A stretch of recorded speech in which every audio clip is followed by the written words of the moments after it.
Très vite, on a été confronté à des commandes qu'on n'arrivait pas vraiment à satisfaire. Et notre capacité nous permet de répondre à peu près 20% des commandes que nous recevons. Très bien, Le félicitations. challenge, merci beaucoup. Le challenge actuel, c'est de pouvoir mettre en place cette unité-là qui va nous permettre véritablement de couvrir toute la Côte d'Ivoire d'abord et ensuite les pays limitrophes et même l'international.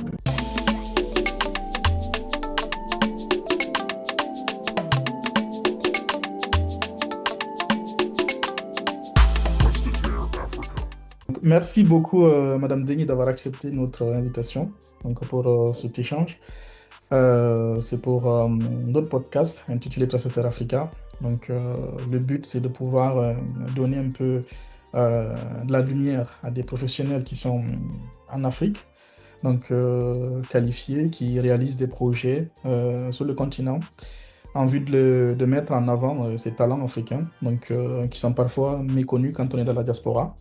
Et que le plus souvent, quand on a envie de réaliser des projets en Afrique, si on n'est pas sur place, on ne connaît pas les différents profils existants et les différents prestataires et quels sont ceux avec qui on peut pouvoir mener une collaboration. Donc, vous êtes la fondatrice donc, de l'entreprise Africa Foodies Industries. Je vais juste vous laisser vous présenter, donc, qui vous êtes, votre structure, la genèse du projet. Je suis Denis Nangba, fondatrice de Africa Foodies Industries. Depuis ma tendre jeunesse, j'avais pris l'habitude de faire quelques recherches sur l'alimentation, sur les effets de l'alimentation sur le bien-être des personnes. En effet, dans ma famille, j'ai eu mon père qui a eu une maladie, je dirais, liée à l'alimentation.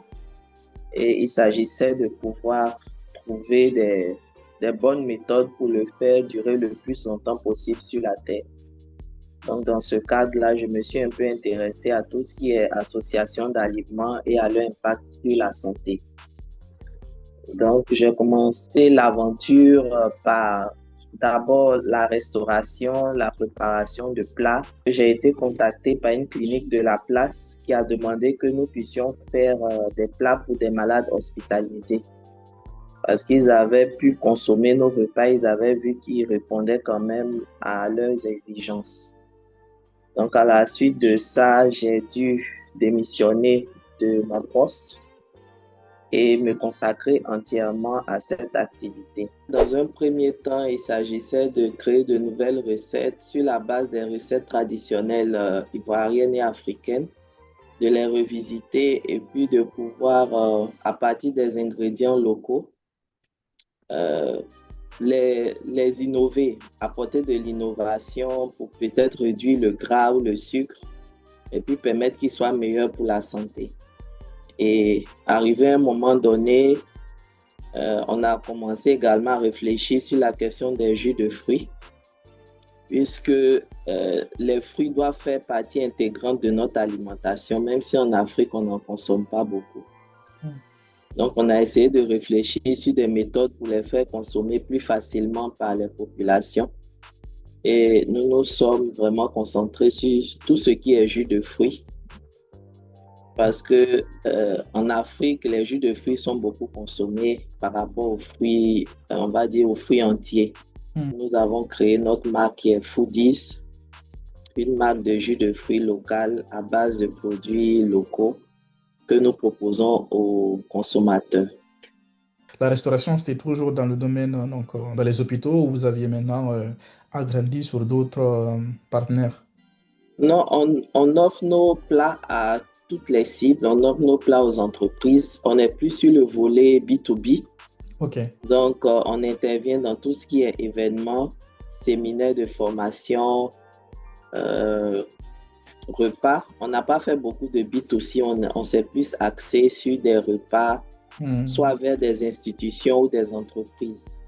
Lorsque nous avons fait le lancement de notre marque de jus de fruits, elle a rencontré beaucoup d'engouement et très vite, on a été confronté à des commandes qu'on n'arrivait pas vraiment à satisfaire. Et notre capacité nous permettait et nous permet de répondre à peu près 20% des commandes que nous recevons. Ah ouais, Donc, nous sommes inscrits dans une démarche de mécanisation de certains processus, notamment les processus de fin de chaîne, ok. pour nous permettre d'accroître, on va dire, de 5 fois la capacité actuelle de production. De fin de chaîne, c'est-à-dire, c'est un niveau logistique. Oui, au niveau logistique, mais surtout dans la production, la fin de chaîne, c'est la partie la plus sensible de notre processus, Ok. puisqu'elle part de la pasteurisation des jus jusqu'à leur mise en bouteille. Nous avons plusieurs fournisseurs de fruits, puisque nous transformons tout ce qui est fruits local disponible en Côte d'Ivoire. Donc, on a par exemple les oranges, l'ananas, le gingembre, le bissap, le fruit de la passion, etc. Donc, tous ces fruits-là, nous avons différents fournisseurs. On a des coopératives de planteurs, on a également des grossistes qui nous mettent à disposition les fruits. Et quand nous recevons ces fruits-là, nous procédons à un premier traitement qui est le lavage et la désinfection, qui nous permet de rendre ces fruits-là propres pour pouvoir ensuite les transformer. Une fois lavés, nous procédons à leur, on va dire, à leur parage, c'est-à-dire on les épluche, on les découpe, on enlève tout ce qui est pépins, résidus et tout. Et maintenant, on a la chair du fruit qu'on fait passer par les extracteurs. En D'accord. fonction du type de fruit, on a plusieurs extracteurs. Par exemple, on a l'extracteur pour le gingembre, on a l'extracteur pour l'ananas, ainsi de suite. Et une fois que c'est fait, on a maintenant une pulpe entre les mains qu'on utilise pour effectuer notre jus en y ajoutant des ingrédients. Dans nos jus, on a plusieurs catégories. On a les jus qu'on appelle pur jus, qui sont des jus vraiment 100% en jus. On n'a pas d'additifs. Ok. Donc, une fois que le fruit est pressé, on le met en bouteille. On a également les nectars où on ajoute de l'eau et quelquefois un peu de sucre. Ok. Et à côté de ça aussi, on a les cocktails qui sont des associations de fruits, soit avec de l'eau ou sans eau, que nous mettons également à la disposition des consommateurs. Et on a les produits que nous emballons en PET, les bouteilles plastiques qu'on connaît. Et on a également les produits que nous emballons en verre. Donc, les produits en PET se conservent à partir de 4 degrés. De 4 à 0 degrés, ils ne vont pas au-delà. S'ils sont à plus de 4 degrés, on n'est pas sûr de les conserver en bon état. Donc, il faut vraiment les conserver à 4 degrés, c'est-à-dire au moins au réfrigérateur. Donc, pour ces types de produits-là, on les met en chambre froide. Et c'est cette partie-là qu'il faut véritablement bien maîtriser pour garantir un produit de qualité au consommateur. D'accord. Et c'est cette fin de chaîne-là qui vous a permis également d'aller beaucoup plus vite, donc de faire une croissance. Voilà, qui nous permet d'aller beaucoup plus vite une fois que les jus sont formulés. Ok. Donc vous êtes passé maintenant de 20% de satisfaction à combien de pourcents environ? À 100%. 100% de demandes que vous recevez maintenant. C'est ça. C'est énorme. Vos jus-là peuvent être conservés pendant combien de temps environ? Pour les formats en verre, ils peuvent être conservés 1 an. Ah ouais. Voilà. Maintenant, pour les formats en PET, on va de 3 mois à 6 mois en fonction de l'acidité du fruit de base. Ok.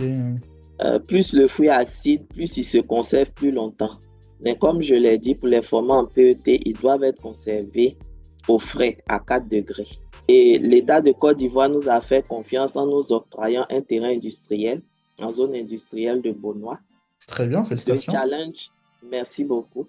Le challenge actuel, c'est de pouvoir mettre en place cette unité-là qui va nous permettre véritablement de couvrir toute la Côte d'Ivoire d'abord et ensuite les pays limitrophes et même l'international.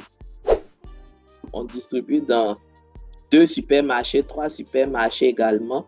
Donc, on connaît plus ou moins ce dont les supermarchés ont besoin et on peut l'étendre à tous les supermarchés, par exemple, de Côte d'Ivoire. On livre dans 1 hôtel, 2 hôtels. On a eu le temps d'évaluer un peu comment est-ce que ça s'est comporté, quels sont les plus, les moins, comment est-ce qu'on peut véritablement répondre aux attentes de ces hôtels-là. Et cette même formule-là, on peut l'appliquer à tous les hôtels, par exemple. Et aujourd'hui, vous êtes une équipe de combien environ? Avec quel type de profil?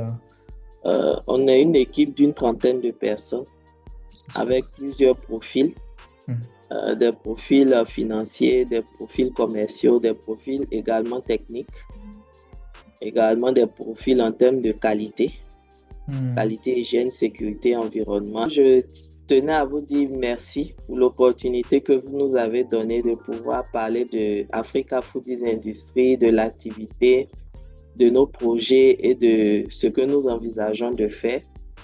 Je remercie toute l'équipe. C'est vrai que c'est avec vous que je parle, mais j'imagine qu'il y a plusieurs personnes derrière, donc je remercie toute l'équipe. Je vous encourage et je vous souhaite aussi bon vent, que cette plateforme-là puisse prendre encore d'autres dimensions et que réellement vous puissiez aider à connecter les entrepreneurs et la diaspora pour de plus grandes synergies.